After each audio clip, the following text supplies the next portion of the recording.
Bismillahirrahmanirrahim. Assalamualaikum warahmatullahi wabarakatuh. Selamat siang rekan-rekan mahasiswa Universitas Terbuka. Mata kuliah Kewirausahaan dengan saya tutor Siti Nurul Fauzia SSIMM.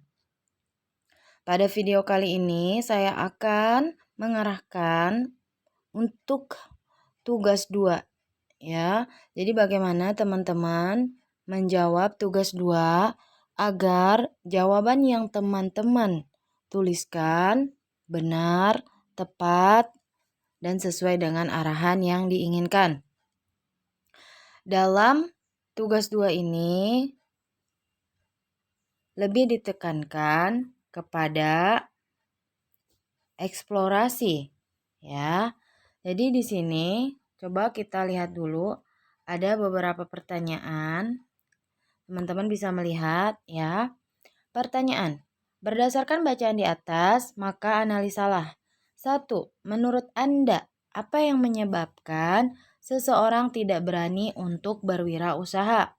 Berikan contoh kasusnya. Nah, ini saya tekankan kalau ada soal yang seperti ini, kalian jangan gegabah. Maksudnya adalah setelah kalian menjelaskan yang diminta seperti sebab seseorang tidak berani berusaha, kalian jangan lupa untuk memberikan contohnya.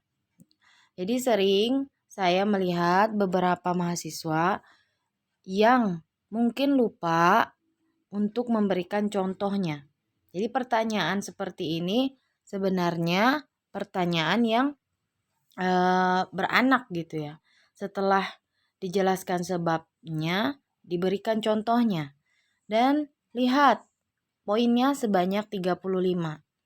Artinya, kalau kalian menyia-nyiakan setengahnya, kemungkinan kalian kehilangan kurang lebih 20 poin. Ya, jadi nomor 1 ini tolong kalian kerjakan dan lihat yang ditanyakannya itu betul-betul ya. Yang nomor 2, berikan analisa Anda tentang siapa sebenarnya entrepreneur itu dan berikan contoh kasusnya. Ini juga sama ya. Nah, yang ketiga, berikan analisa Anda mengenai karakteristik entrepreneur abad ke-21. Nah, jadi di sini nomor 3 ini pertanyaannya kan analisa ya. Jadi maksud saya begini, ketika kalian diminta memberikan analisa, berarti ya ketika teman-teman semua nih, ini kan pertanyaannya ini berikan analisa, berarti itu butuh pemikiran, butuh opini. Nah, ingat ya, sebelum kalian menganalisa atau beropini, kalian itu ya sangat-sangat wajib membawa teori ya. Teori ini kalian gunakan untuk pegangan kalian sebelum kalian mengungkapkan pendapat. Ya, seperti itu. Kenapa lagi-lagi saya mengatakan kalian harus membawa teori? Karena kita dituntut membuat jawaban yang ilmiah, tidak sembarangan mengungkapkan gagasan. Jadi begitu ya maksudnya arahan dari saya ya. Tolong diindahkan. Kemudian yang nomor 4, bagaimana untuk menjadi seorang entrepreneur sukses dengan growth mindset ya, berikan analisa Anda. Nah, jadi di sini ada bacaan mengenai menjadi entrepreneur sukses dengan growth mindset. Nah, teman-teman di sini boleh dibaca dulu, bukan boleh ya, memang harus dibaca dulu ya, supaya kalian bisa menghubungkan semua bacaan yang ada di sini dengan pertanyaan yang ada di sini. Begitu. Ya. Jadi, jangan sampai pertanyaan yang ada di sini kalian masukkan keywordnya ke Google, lalu kalian dapatkan jawaban di Google, kalian paste begitu saja. Tidak ya. Kalian di sini juga diberikan artikel bacaan yang kalian perlu baca ya. Jadi kalian boleh nih menjawabnya seperti ini misalnya ya. Pada artikel diketahui bahwa bla bla bla bla bla bla bla bla bla, dan menurut siapa, tahun berapa, ada teori bla bla bla bla bla bla bla bla bla bla bla bla, misalnya gitu ya. Setelah itu kalian tambahkan tuh sehingga saya menyimpulkan dari hal-hal tersebut kesimpulannya adalah bla bla bla bla bla bla bla bla bla begitu ya. Jadi kalian membandingkan antara kejadian kasus di sini dengan teori yang kalian dapatkan.